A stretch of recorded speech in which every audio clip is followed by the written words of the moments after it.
Hello लोगोफोर, जों दिनै बलिउडनि मुंदांखा रणवीर सिंहनि बायोग्राफिखौ बे भिडिअनि गेजेरजों गासै मिन्थिजोबगोन। बेनिखायनो भिडिअखौ बयबो जोबजासिम नायलांदो।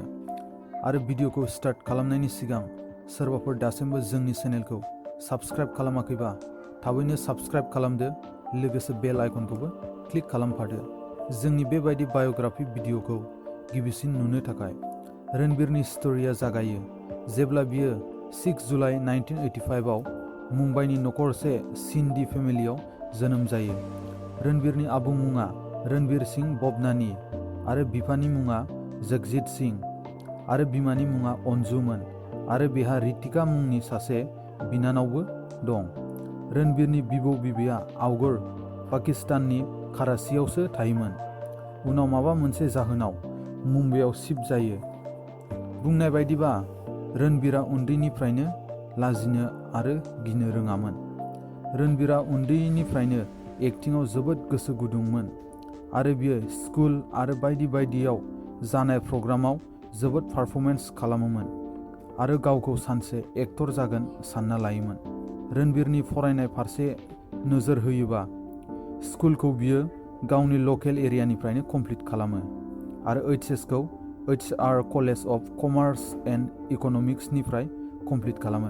बेनि उनाव बियो इउनाइटेड स्टेट्सनि इन्डियाना इउनिभार्सिटिनिफ्राय ग्रेजुवेशनखौ कमप्लिट खालामो। फरायबाय थानाय समावबो रणवीरा एक्टिंनि फिसा फिसा कर्स खालामफादोंमोन गावनि इमप्रुभमेन्टनि थाखाय। उनाव इउनाइटेड स्टेट्सनिफ्राय फैफिनना ONM आरो जे वाल्सार थमास एजेन्सियाव कपिराइटार हिसाबाव खामानि मावो। नाथाय बे खामानिखौ मावबाय थानानै गावनि एक्टिंआ जेबो आवगायैनि थाखाय खामानिखौ नागारो आरो रेगुलार अडिशन होबाय थायो। बिदिनो बियो फिसा फिसा रुलफोर मोनो। नाथाय बेसेबांबा गोबावनि उनावबो गेदेर रुल मोनैनि थाखाय रणवीरा लाइफआव जोबोद गेदेर रं डिसिसन लाफ्लांबाय सानो। बाट बियो गावनि डिरेक्शनखौ सोलायालासे फिसा फिसा रुलावनो एक्टिं खालामबाय थायो। बेनि उनाव 2010 आव बेनि लाइफनि टार्निं पइन्टआ सोलायो जेब्ला बिखौ यश राज फिल्मआ बेन बाजा भारत फिल्मनि थाखाय अडिशनाव लेंहरो आरो रणवीरा अडिशन होयो। बेनि अडिशनखौ नुनानै डाइरेक्टरा जोबोद मोजां मोनो, लोगोसे बेखौ बे फिल्मनि लिड रलबो होयो।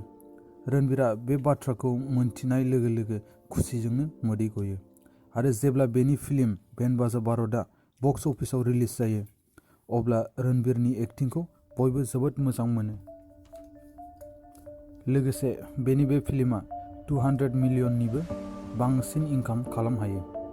बेनि उनाव रणवीरा माब्लाबाबो उनाव नायफिनासै, साक्सेसनि फारसेल' दावगालाङो। उनाव बियो लेडिज भार्सेस रकी, लतीरा, गुंडे, बाजीराव मस्तानी बायदि बायदि फिल्माव खामानि मावनो मोनो।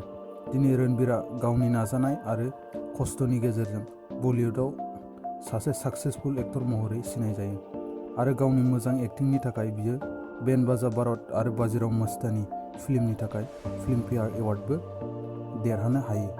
आसा खालामो नोंसोर बयबो रणवीरनि बे भिडिअखौ नायना मोजां मोनो होनना। भिडिअखौ नायनायनि थाखाय जोबोद गोजोननाय थाबाय।